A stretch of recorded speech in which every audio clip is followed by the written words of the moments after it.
Jeremiah chapter 5 and verse number 5. Kung nanasa, amen. Tanamaning dog palayo para sa pagbasa sa pulong sa Diyos. Mabasa ko verse 5, 6, 7.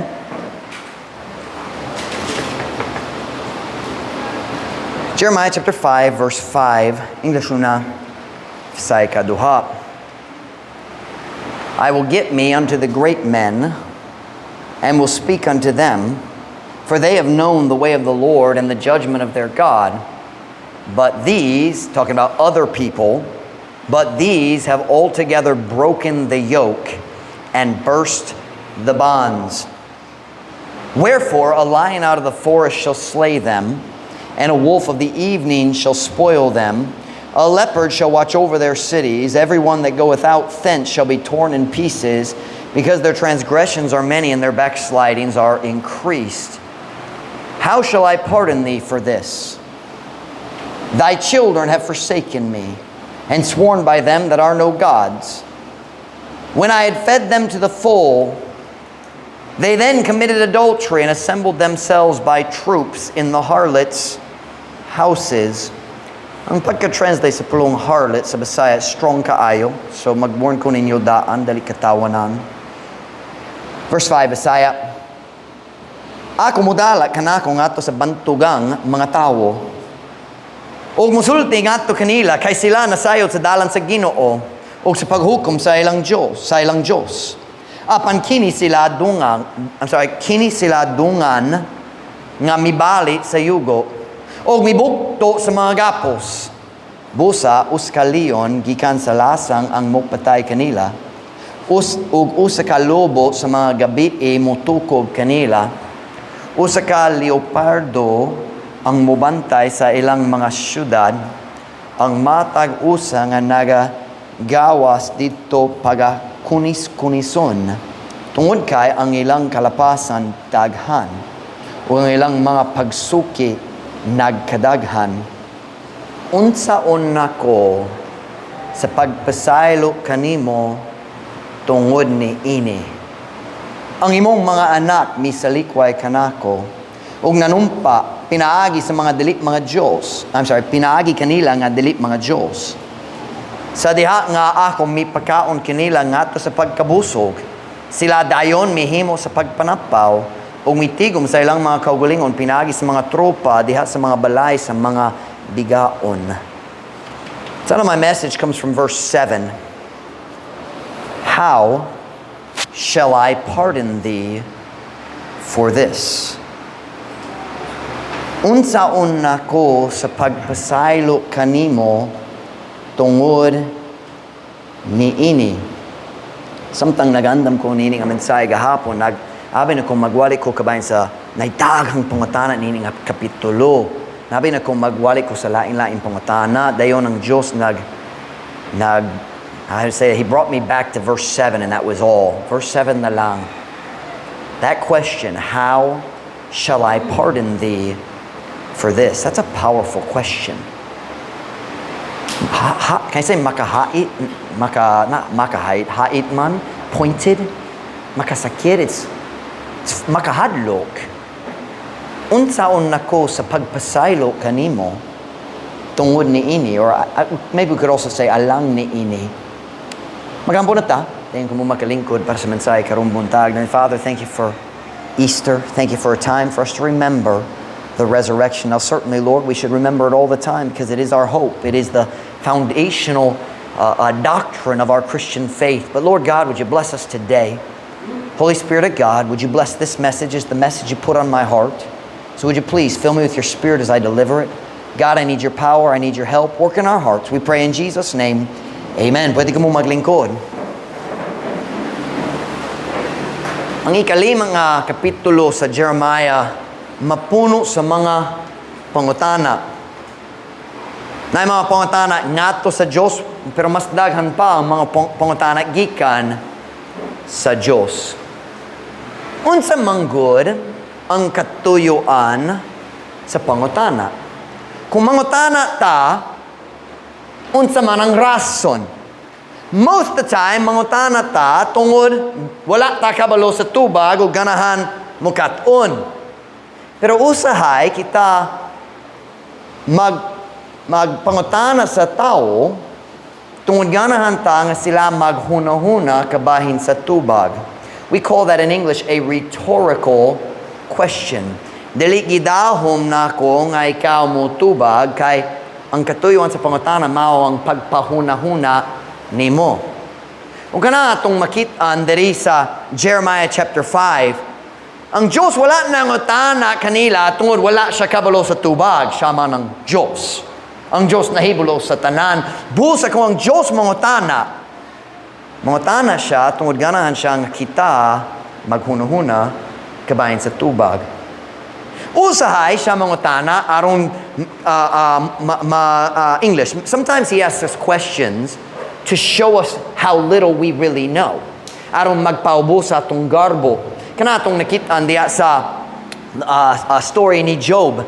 Sa katapusan sa book of Job na nakiglalis si Job uban sa mga higala, dugay-dugay na, daghang chapters sila nakiglalis kabahin sa pagantos ni Job. Kabalo mo sa story, usa ka adlaw ang tanan bahandi, ang tanan katigayunan ni Job nawala na, dayong pipila ka adlaw or pipila ka simana, nilabay ug nawala pud ang tanan yang mayong panglawas, ug hilabihan kaayo ang yang sayang kasakit, ug dako gayud ang pagantos, dayong mga higala ni abot, ug nag-start sila naghisgot kabahin sa hinungdan sa iyang pagantos.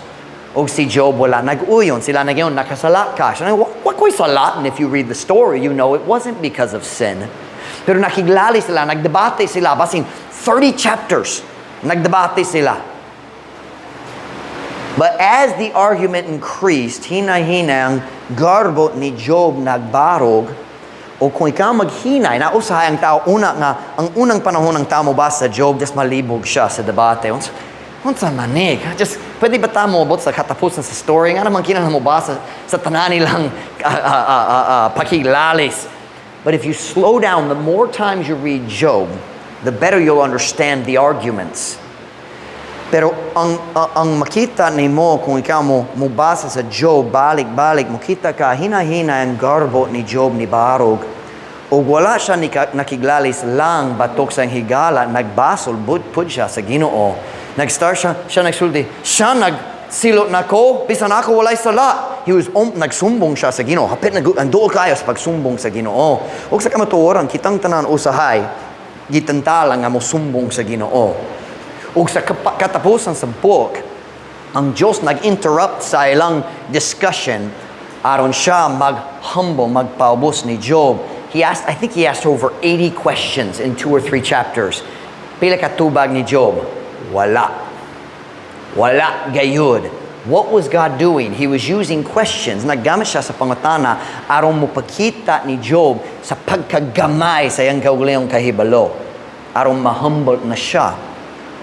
So sometimes God uses questions to humble us. But more often, mogamit siya sa mga pangutana aron maghimo kanato nga maghuna-huna. Ug kanayang gihimo diri sa Jeremiah chapter 5. Aron makasabot na ta sa situation sa kahimtang nining a chapter. Si Jeremiah usa ka propeta ngadto sa southern kingdom of Judah. Diya sa iyang panahon dito sa Judah, ang northern kingdom, nainumdum mo, ang naasod sa Israel, nabahin na, diya sa panahon ni Rehoboam, si Solomon nakasala, o sa diya si Rehoboam, nahimong ang bagong hari, naghimo siya sa buwang nga decision, o ang Diyos naggamit sa iyang decision aron mabungkag ang nasod, o ang napulo ka tribo, nagbiit ni Rehoboam, naghimo sa ilang kaugalingong gingharian sa north, o si Rehoboam naghari dito sa gingharian sa south nga gitawag Judah. The northern kingdom had 10 tribes. So unsa gitawag ang northern kingdom? Ang nasod sa Israel. Ang southern kingdom na 2 tribes gitawag Judah. So niya ang panahon na ni Jeremiah, ang northern kingdom sa Israel nawala na. Gidala sila nga to sa pagkabinihag sa Assyria, daghang sila gipatay, daghang laing gibalig sa mga ulipon, silang halos tanan wala na gyud. Pero napa ang gingharian sa Judah, pero sila pod daotang gyapon. O si Jeremiah, sa diyan nag-start siya nagwali. Ang tao sa Judah wala kabalo, pero pipila ka tuig na lang nabilin hangtod ang paghukom sa Diyos moabot. I don't know exactly how long he preached, but probably 20, 30, 40 years I would think at the most, ang pagwali niya. Ug sa diha si Jeremiah, nag-start sa pagwali, ang tao wala nakasabot. Si Jeremiah ang ilang last chance. Naipipila ka lain magwali niya ng panahon, pero pipila gayud. I believe Ezekiel preached at the same time as Jeremiah, but a little bit later. Kasi Ezekiel nagwali dito sa Babylon, human sa first trip, gidala nga, ang mga tao gidala nga to sa Babylon sa first trip. So si Jeremiah nag-una ni Ezekiel gamay. But other than that, there's not too many prophets at the time of Jeremiah. Pipila mang good. Jeremiah in a way represented ang last chance para sa kingharian sa Judah nga mag-repent, maghinulsol sa ilang sala, mubalik sa Diyos. Wala sila kabalo, pero gamay ra ang panahon nga nabilin. In just a few years, 20 to 30 years, ang tao gikan sa Babylon moabot o muguba sa tibok nasod sa Judah. Padulong manggayon ang paghukom sa Diyos. Ug sa diya si Jeremiah nagwali, nagwarning, nagpasidaan, balik-balik. Ang mga tao gayud sa kasing-kasing, wag yu'y kahadlok. No fear. So God sent Jeremiah as their last chance before God's judgment would fall. What's fall? Dangat? Sa dali pa ang paghukom sa Diyos, modangat. Ang tao sa Diyos, nagmasukihon batok kaniya, nagkinabuhi sila diya sa daotang sala nga walay kahadlok sa Diyos o sa paghukom nga siya mo padala nganha sa ilang nasod. So diri sa Jeremiah 5, ang Diyos naghimo sa mga pangutanan, nangatana siya nila, not because He didn't know the answer, but because He wanted them to think. Ganan siya nga sila maghuna-huna kabahin sa ilang mga decision. Maghuna-huna kabahin sa ilang padulungan sa kinabuhi. Maghuna-huna kabahin sa paghukom nga padulong. So I've noticed about wicked people, or just people, maybe not even what we would call wicked, but people who are choosing to do wrong when they know it's wrong. Kini akong namatiktan. Kini akong namatiktan, di ba? Ang tao nga nagkinabuhi diya sa sala. I mean, known sin. I don't mean nakasala sila o magbalik sa Ginoo, diretso Ginoo, sorry, nakasala ko, pasaylo ako. I'm not talking about that kind of sin. I mean, a person magpadayon diya sa sala. Here's what I have learned. They don't like thinking. Dili sila ganahan maghunhuna kabahin sa ilang kinabuhi. Dili sila ganahan maghunhuna kabahin sa result nga padulong tungod sa ilang mga decision karon. Have you ever noticed ang tanang kahilayan? Excuse me. Nakamatikod ba ka nga ang tanan kahilayan nining kalibutana gihimo alang sa usa lang ka katuyuan aron motabang nimo nga dili maghunahuna. Hunahuna ba nako? Think with me. Every vice, that is the purpose. Ngano man ang tao mag-inom og ilimnon og alak tungod kung mag-inom ka sa kadyot lang, pipila ka oras at the very longest, mawala imong saktong hunahuna ug wala na stress kabayan sa padulungan sa imong kinabuhi. That's why people drink. They're running, nagsulay sila mo ikyas gikan sa stress sa ilang hunahuna. Every vice is about not thinking. Kaya ang yawat dili ganahan nga ikaw maghunahuna kabayan sa padulungan sa imong kinabuhi. Kanamong rason ng tao magsugal. Have you ever tried to talk to somebody in the middle of a mahjong? Is that the game? Mahjong? Nagsulay ba ka maghiskot sa butang sa tao nga nagplay sa mahjong? Dili sila maminaw. Dili mag-focus. Kung na tao magbantay sa fighting cock sa sabong, magsabong. Sulay nga mag-istorya kaniya kabayan sa bisan unsa gawas niya na. Di pwede. Iyang tibok hunuhuna gikontrola niya nga bisyo. Diba? Nagsulay sila mo ikyas sa kasamog sa ilang kalag Pinagi sa paglikay sa hunahuna, kabayan sa iyang mga decision. That's why people listen to their music so loud. Kanamo ang rasang banha gayud ang music nining kalibutan na. Magsulay sila mo likay sa paghuna-huna. Kung banha yun ang music, you can't think. Try. Gahapon niyato ko dito sa karumpod. Let me think here. Gahapon man. Nagpalit ko sa akong pamahaw dito sa nanay sa baybay. Most of the time, mupalit ko sa upat kay ilog, uska rice, arong dali ko kinamuluto sila na lang. So I go to nanay's almost every day. Kay mas sayon, kay si Ma'am Ruth busy kayo na iduwa ka baby. So, dali ko ganang muluto. So niyato ko sa nanay's gahapon, arong mupalit sa akong breakfast. Normally, kasagaran mo ato ko sa nanay's at bang sa State U. Mas dool-dool sa akong balay. So kanat na lang. Pero sa gahapon, na-close dito sa State U. So niyato ko dito sa nanay sa baybay. Sabi yan niabot ko.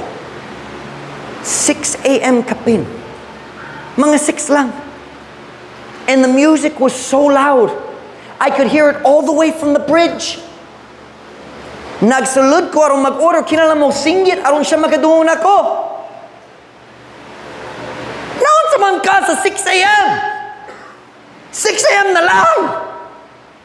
What's the problema ninyo? Why does the world do that? They are trying to escape from thinking.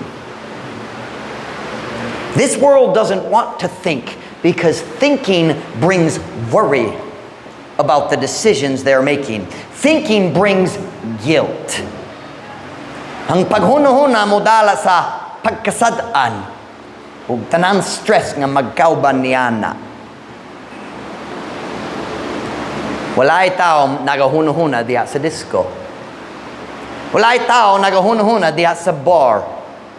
Walay tao nagahuna-huna diha sa sabungan. Nobody wants to think. It's a strange thing. Why klaro man na mga tao. Mubiya sa ilang balay. Maglakaw nga to sa balay sa ilang silingan nga naay videoke. Sobra kayo banha. You ever notice nobody ever turns the video key down? Kanunay pinakabanha. Nga naman ikaw ganahan ng silingan magadong sa imong maot nga tingog. Unsay problema nimo? Wa ka kabalo.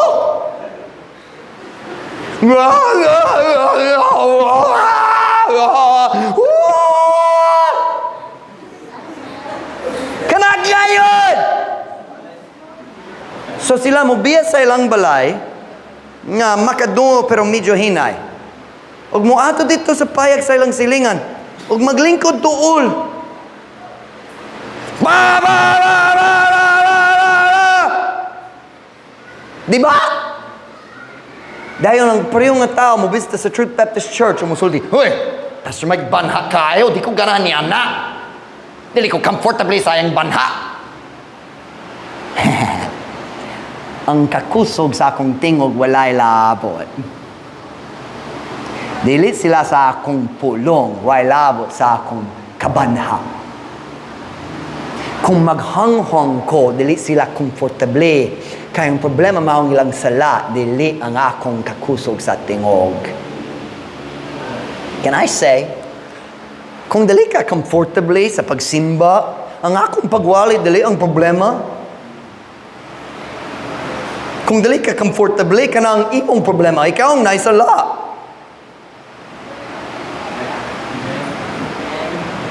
Just saying! Nakawali ko sa church dito sa US. Dako na church. Murag 300 people. Domingo sa hapon. Tugnaw kaayo niya nga weekend. I think negative 2 degrees sa gawas. So sa Celsius, negative 20, something like that. It was cold. Pero daghang tao nagsimba. Nagtindog ko nagwali. Samang ako magwali dari. Isugman. Nagsinggit ko. Sa tunga-tunga sa akong mensahe. Naitaw naglingkod dito sa likod. Nagtindog siya. Nagbanhat yun. Nagkuha sa tanan niyang gamit. Naggawas. Nag-finish ko sa akong mensahe. Ang tanan lain, okay man. Siya na lang nasuko. ang pastor wala dito niya ng adlaw. Nailaing tao nag-lead sa service. So siya, ako nag-finish sa pagwali. Ang gisulti, Pastor, Brother Mike, pwede ka mugawas aron maka-study ka sa mga tao samtang sila mugawas sa church. So ako naglakaw dito sa English. It's a church. In America, we often have what we call the foyer or the lobby area. Kind of like a doctor's office has a lobby, a lugar nga mosulod gayud sa auditorium. So, I walked out into the lobby area. Kana nga tao nagahula nako, nagaatang. Siya na. Siyempre, English siya. Pero, dili mi ganahan kung ang tao mo singgit kanamo. Naghunahon ako. Ang yawa po, dali ganahan sa akong pagwali, basing prente mo.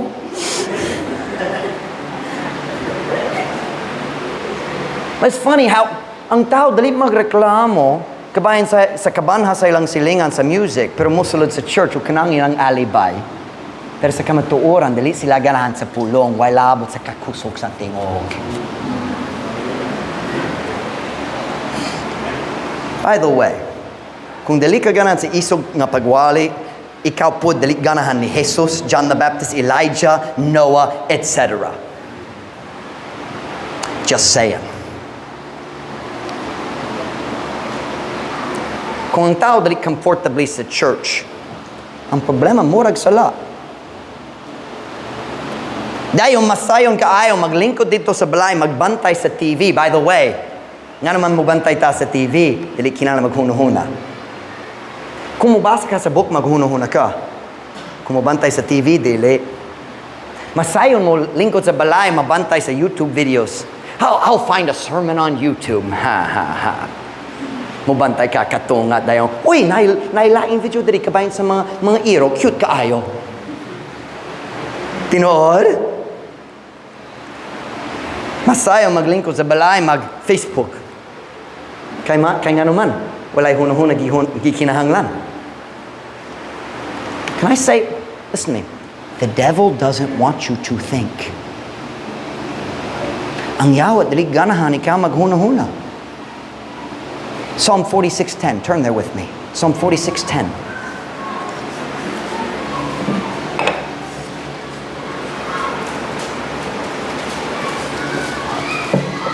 Psalm 46:10.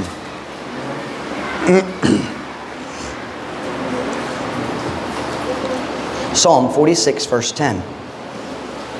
Psalm 46, verse 10. Kunanas, amen? I'll give you another second. Kunanas, amen? Be still and know that I am God. I will be exalted among the heathen. I will be exalted in the earth. Pag hilom. Ug hibaloi nga ako ang Diyos. Ako pagabayahon diha sa mga pagano. Ako pagabayawon diha sa yuta. You listen to me this morning, Christian, you need times of quiet in your life. Kinahanglan ka sa mga panahon sa imong kinabuhi nga ikaw makahuna-huna. Mga panahon nga walay distraction, walay TV, walay radio, walay cellphone, ikaw ug ang Diyos lamang. Dili healthy kung kanunay na mga butang makadistract sa imong huna-huna. God wants you to think. Sa diya high school pa ko, na panahon nga medyo layo na kogikan sa Ginoo. I wasn't listening to rock music. I wasn't into the wicked vices of the world, but I wasn't walking with God. I was not comfortable with silence. Gikan sa panahon nga mimata ko sa buntag, hangtod sa panahon nga natulog ko sa gabi, naminaw ko sa music. Dili kalibutanhon, not bad music, godly Christian music. Kanunay, kaya nga naman, nasamo ka kung kalag diha sa pagkahilom. Let me say something. If you aren't comfortable in a quiet time, something's wrong. If you just feel like, something to do, I always have to do something, that's just who I am. That's not healthy the way you are. Walay tao diri mas active kay ni Pastor Mike. Nobody here is more go, go, go, go, go. But I take time to be quiet every single day. Ako ug ang Diyos ug ang pulong niya lamang. So don't tell me, well, Pastor Mike, that's just not my personality. It's not my personality either. But you can't be a good Christian without being still. Dili ka pwede mahimong maayong ang Kristohanon kung dili buot ka maghilom usahay. In Jeremiah chapter 5, we have God asking questions because He wanted His people to stop and think. Nagplano ko sa akong outline dere, nagsulat ko, maglantaw ta sa pipila ka pangatana dere. Pero sa dere tinuod, one na lang atong lantawon. Go back to Jeremiah 5, our text verse 7. Nagplano ko magwalay kaptahin sa tibok chapter, pero delete na lang, verse 7 lang atong focus. Jeremiah 5:7. Jeremiah 5:7. Kuna na say amen? How shall I pardon thee for this? Unsaon nako sa pagpasaylo kanimo tungod, or we could say alang niini. Pwede alang, di ba? Alang for this. Now, I want you to stop and think about that question. Ang Diyos nga nagpahayag sa iyang kaugalingon, nga ang Diyos sa gugma, kaluoy hangtod sa kangturan, grasya nga dali masuktan, pagpasaylo alang sa tanan. Siya nagsulti, I'm the God who's ready to forgive. Andam na daan nga mupasaylo. Ug iyang gipungatana, how can I pardon you for this? Unsaon nako pagpasaylo nimo alang niini. Unsaon nga ako makahimo. That's what he's saying. Unsaon nako nga makahimo. Aside from ground. Unsaon nga ako makahimo sa pagpasaylo kaninyo. That's the question he's asking.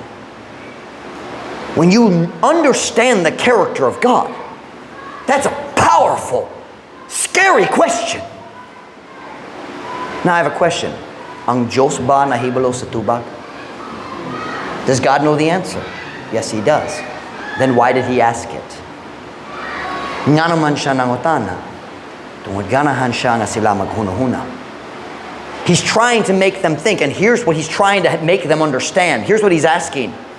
Do you realize how badly you need forgiveness?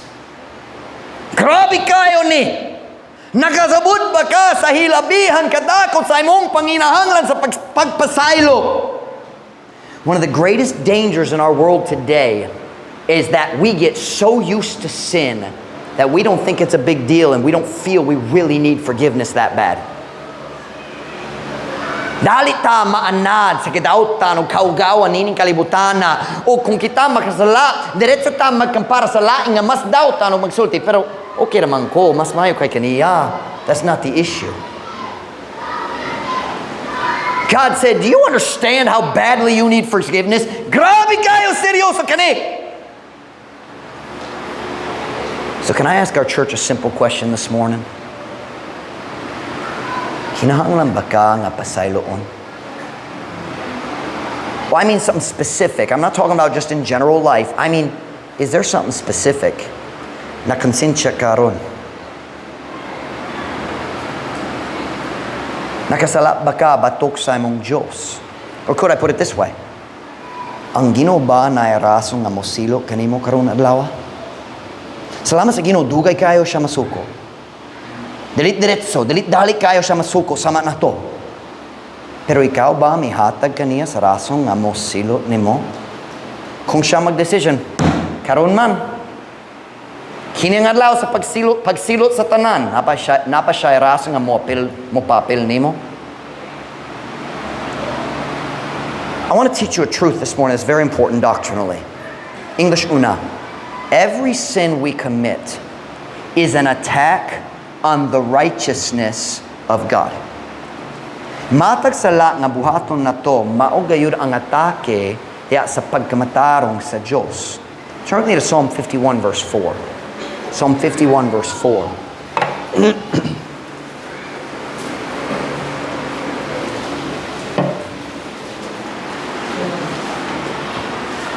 Psalm 51, verse 4. Kunanas, amen? Si David nagsulat sa Psalm 51, humansa ang sala uban ni Bathsheba, o siyempre ang pagpataypud sa bana ni Bathsheba, si Uriah the Hittite. Psalm 51:4, look what he says here. Against thee, God, thee only have I sinned, and done this evil in thy sight, that thou mightest be justified when thou speakest, and be clear when thou judgest. Batok kanimo lamang ako nakasala.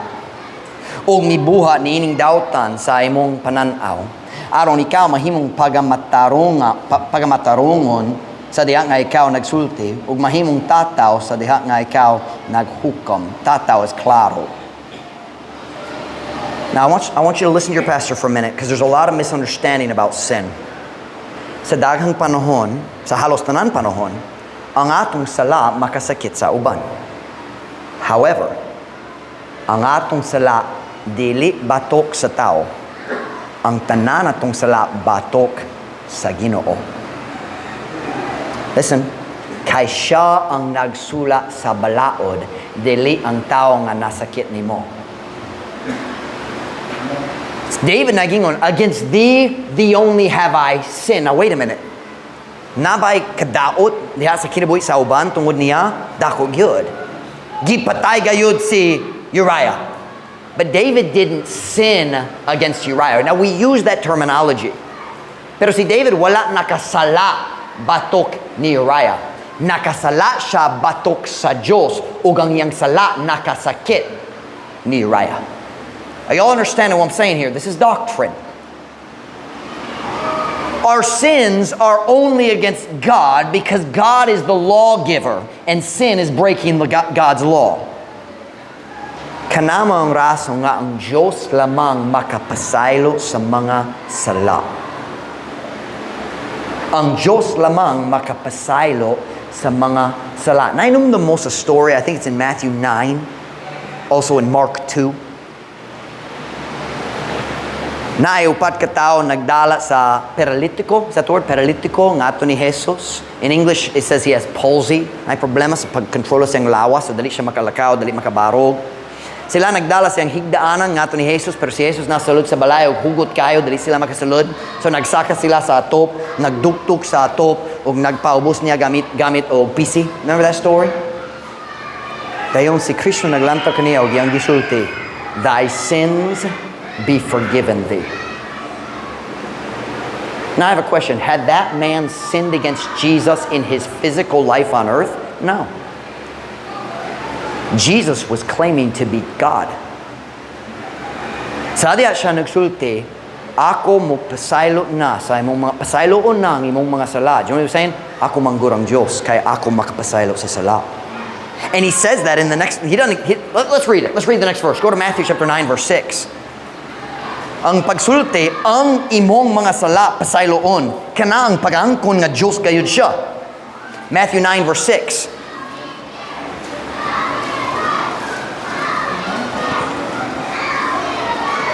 Matthew chapter 9, verse 6. Jesus said, let me tell you the reason I said that to him. Kinang rason na kung nagyon niya nga gipasaylo na ang iyang sala. Look at verse 6. Kung nasa amen? But that ye may know that the Son of Man, who's the Son of Man? Jesus Christ, Son of Man, Son of God. But that ye may know that the Son of Man hath power on earth to forgive what? Sins. Then saith he to the sick of the palsy, arise, take up thy bed, and go unto thy house. Apan aron kamo mahibalo, nga anak sa tao adunay gahom sa yuta sa pagpasaylo sa mga sala. Unya, nagiingon siya nga ato sa nagsakit sa paralysis. Bangon, dada ang imong higdaanan, ug ato nga ato sa imong balay. Jesus was saying, I just want you to understand something. Ako na igahom sa pagpasaylo sa sala. Ako ang Diyos kyud. You see, kung ikaw makasala, batok na ako in the sense of your sin hurts me. Kung ikaw makasala ug makasakit ko pinaagi sa imong ug masakit ko pinaagi sa imong sala, ako makapasaylo nimo alang sa imong pagpasakit nako. Saktong grammar English. I can forgive you for hurting me. However, I have no power to forgive your sin because I didn't write the law. Wala ko'y gahom sa pagpasaylo sa imong sala, kay ako wala nagsula sa balaod. Ug ang sala mao ang paglapas sa balaod, sumala sa 1 John. Only God can forgive sin because sin is always against God and God alone. Listen to me. It is not sin because you hurt me. It is sin because you violated God's law. Sabta niyo ka na? Ang buha nimo, kung masakit ko pinagi sa imong buha, dili sala ang imong buha tungod na sakit ko. Sala imong buha kay naglapas sa balaod sa Ginoo. Sin is always against God. So I'm going to ask again. Kinahanglan ba ka pasayloon sa Ginoo karong buntag? Ang Diyos ba na rason karon kung nagdesisyon siya, na ba siya rason nga mosilo nimo karon? Na isala wala pagisugid nimo, wala nag-confess ug nagsalikway. The Bible says, "He that covereth his sin shall not prosper, but he that confesseth and forsaketh shall have mercy." Ang rason nga dilita magsugid, mag-confess atong sala kay wat tay plano nga magsalikway. Nagplano nga mo padayon. That's why it says, confess and forsake shall have mercy.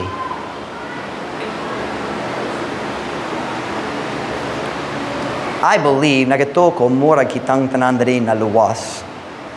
But God had me put some message in here for unsaved people, so I'm going to preach it as if there's people who aren't saved because I don't know. Ako dali makakita sa kasing-kasing. So I'd just like to say today, kung wala pa ka naluwas, kinahanglan ka sa pagpasaylo.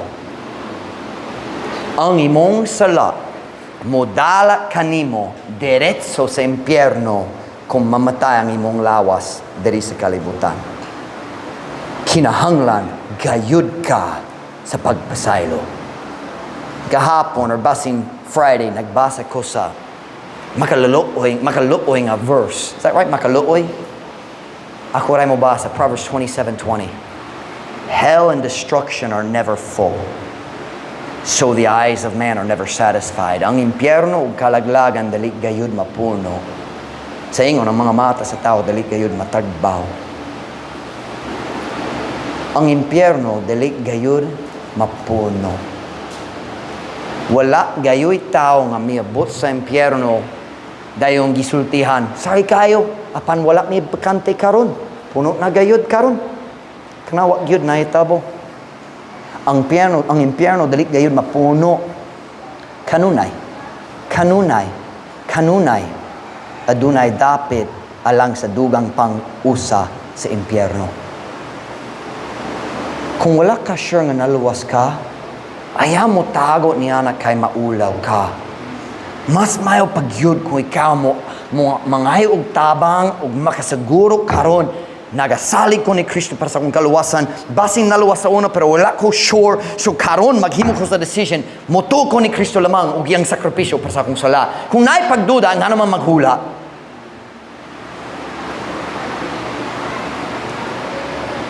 Niaging Thursday nag-uli ko ba ni Alexa. Ako si Michael, may kuyog niya sa iyang balay. Aron mo hatod niya. Nasya dali karon? Wala. Naglakaw mi, salud sa palaran, dayon na left fork. So wala niya to sa basketballan, dito sa left fork. I did not know how far that path goes. Sumpay. Niabot mi sa balay sa iyang antel, sa salud gayud sa left side. Ug ang tanan iro sa silingan naggawas isog kayo magsulong dayon magatras balik pero nindot kayo na daghang bato akong ikuang dakong bato. Ang mga silingan naglingkod ra, "Oy, ayaw na. Why don't you stand up and throw your dog? Good night." So nagtindog ko si Alexa nagsulod sa balay pero nalakmang good si Michael na dirin, so I'm holding my rock watching na iro diri finally ang young uncle nag-abri sa door, siya nakita na ko and apparently he knew me, diretso siya nag pass saka na so nagsulod mi sa balay, kapoy na ko dili ko ganan magsangyaw pero obvious gyud ang Diyos ganahan ako magsangyaw kanila. I know that never happens to you. Kung na oportunidad diretso, excited ka mo magsangyaw, di ba? Okay, basin. And so kapoy ko, akong huno-huno naghimo sa mga alibay. Kinala ko mo uli, nailain-lain buhaton, pero balang espiritu nag-push na ko. So finally, nag-share ko kanila ang bana o yung asawa. And nag-start ko nag-share kanila. And ang Diyos mihatan ko sa lain idea. I've only used it, I think, one other time sa akong pagsangyaw. O kini ang akong gisulti kanila sa Thursday. I said, it's kind of strange. Ang garbo sa tao. Na mga tao nagayon ako, kini akong gisulti kaniya, samtang nagsangyaw. I said, na mga tao nagayon ako, Pastor, siyempre, ang ngayon ko malanggit kay butan ko. Pero na ko'y pangatana. Ang Diyos pa na isala? Wala. Ang yawa ba na isala? O na. Ikaw ba na isala? Na. Nga naman ang mga magsasala, hunang-hunang nga sila mo uli sa balay sa Diyos? Why, klaro. Kanat manggur ang garbo sa tao. I say to you today, kung magduda ka kabayan sa mong kaluwasan, don't take a chance nga multumong ka sa impyerno. Ayaw mga has ni Ana, dili worth it. Kung naipagduda, story sa tao, make sure. But for the rest of us who are saved, basing kitang tanan naluwas, I don't know. Para kita nga naluwas na gayud. Can I ask you a question? Or let me make a statement. I'm sorry, I just found where I'm in my notes. Can I say, if you're saved, pero naghawid ka sa sala sa imong kinabuhi, kinahanglan ka sa pagpasaylo. Oh, gamay ra ako kinahanglan ka sa pagpasaylo. Hebrews chapter 12, ako rin mubasa para sa time, paminaw lang kamo. Hebrews 12:5, and ye have forgotten the exhortation which speaketh unto you as unto children. My son, despise not thou the chastening of the Lord, nor faint when thou art rebuked of him. For whom the Lord loveth, he chasteneth, and scourgeth every son whom he receiveth. Pasaya, verse 6, kaysa kang kinsa ang Ginoo nagahigugma, siya nagakastigo, ug nagalatos sa matag anak sa kang kinsa siya nagadawat.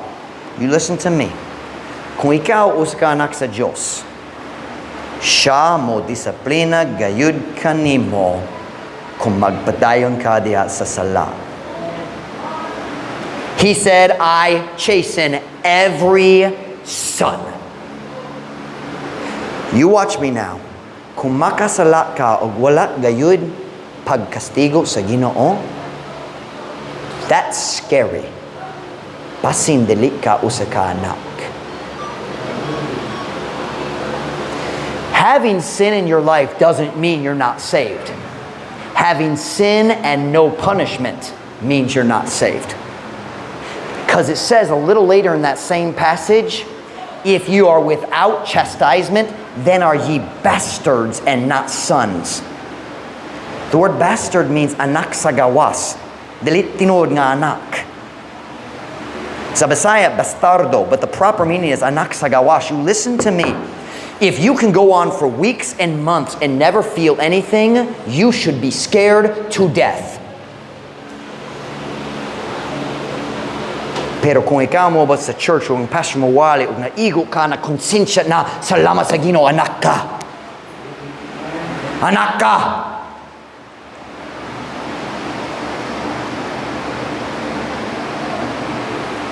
Kung ikaw ka anak sa Diyos, siya mo disiplina sa sala. Huwag na siya'y daghang paagi sa pagkastigo. Usahay, siya mo padala sa mga problema. Usahay, siya mo pakita sa atong sala sa uban aron maulawang gayud ta. I've seen that. Usahay, many times, siya mo atras raw, mutugo ang maot nga resulta sa atong sala, nga mudanga gayud na to, mubungkag sa atong kinabuhi.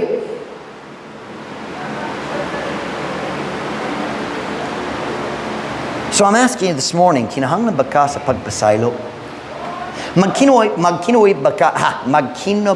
ba ka sa matagadlaw nga nahadlok, nagahula sa paghukom sa Diyos? Can I just say, if you feel no fear, something's wrong. Kung makasala ka nga walay kahadlok, there's only two possibilities. One, you're not saved. Or two, you have a seared conscience and God's punishment is coming soon. Something, seared. Seared. First Timothy 4:2. Ako rin mabasa, paminaw. Speaking lies and hypocrisy, having their conscience seared with a hot iron. Nga nagasulti og mga bakak diha sa pagpakaarong ingnon, nga nagabaton sa ilang konsensya nga gipasoan pinaagi sa uska mainit nga puthaw. Sabta niyo gipasoan? Paso is to burn. So seared means masunog hangtod wat nay pagbati. Tungod scar tissue na lang. Scar tissue na lang. And that's exactly what we see in Ephesians 4:19. Who being past feeling have given themselves over unto lasciviousness to work all uncleanness and greediness. Kinsa ingon nga nawat-an og pagbati. Nagtugyan sa ilang mga kaugalingon nga sa kaulag sa pagbuhat sa tanan nga kahugawan uban sa kahakog. Kung ikaw makasala og walay dili makonsensya, walay stress, walay kahadlok, dili maigo diha sa pagwali. Paminaw. Only two options. Wala ka naluwas or kahit na gyud na imong kasing-kasing, seared na ang conscience o sigurado ang disiplina sa Diyos, hapit na gyud. But today I'm not really preaching to the people whose heart is hard. Wala ko nagwali karon nga to sa mga tao nga naay gipasoan nga konsensya. Nagwali ko karon nga to sa mga tao nga kabalo, ako kinahanglan sa pagpasaylo. Sila ang akong giwalihan karon. Karon nagwali ko nga to sa mga tao nga nagduda sa ilang kaugalingong kaluwasan, ganan sila maluwas. O nagwali ko sa mga naluwas, nga padulong gayud sa langit, pero kabalo sila gikinahanglan nila ang pagpasaylo. I have good news for both groups this morning.